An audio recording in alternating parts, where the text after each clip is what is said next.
Don was a worrywart, but he was a jokester.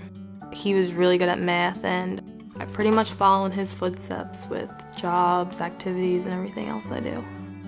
Don worked at a deli when I first met him. He later went on to become a tile contractor. He was an excellent craftsman. We started to do business together for his tile business, for his life insurance, his auto insurance, his home insurance. I noticed that my dad had changed because we were working on a math problem that I couldn't understand, and he had no idea what to do with just adding a couple numbers, and it took him like a half hour to figure it out. He was forgetting things a lot. He was becoming short-tempered. So one day we just went into the doctor's, no appointment or nothing, and I was like, look, something's wrong with him. You need to figure out what's wrong. The next day the doctor called and he informed us that Donald did in fact have a brain tumor. They told us that he had glioblastoma, which is a brain tumor that he would not be cured, but they could treat it to prolong his life. Him being such a worrywart, you know, he was like, we gotta call Chris to make sure everything's okay and that we're up to par. He had that fearful look on his face. He walked in my office directly to my desk. I assured him that the policy was in force, everything was going well, and then we sat down a little while later and he broke the news to me. On Don's policy, we included two riders. One is the waiver of premium, which is a disability waiver, and also the accelerated death benefit, where you can receive up to half of the death benefit while you're still living.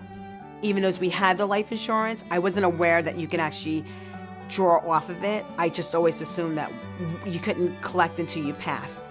It was a great relief to know that, because that allowed me to actually be able to take a leave of absence from my job to do what I wanted to do for my husband, was to have him home and here the day that he passed with his family. My dad lived for about 19 months after he was diagnosed, and he held in there pretty strong. Anyone in his condition probably would have passed away 8 months earlier. They would have just gave up. But not Donald. Today, my family still struggles over the loss of my father, but we continue to be happy because we are grateful for the things we can still have. Everyone thinks because you're going through a hard time, well, the bills don't stop. You know, and that's the truth, you know. Your life may seem like it stopped, but everything around you is still going. I really think if there was anything he was so happy and proud that he did, was to have purchased that life insurance. It allowed him to leave this earth comfortable, knowing that we would be financially okay, and that when he did pass on, that I wouldn't have to go right back to work, that I could be here to console our children.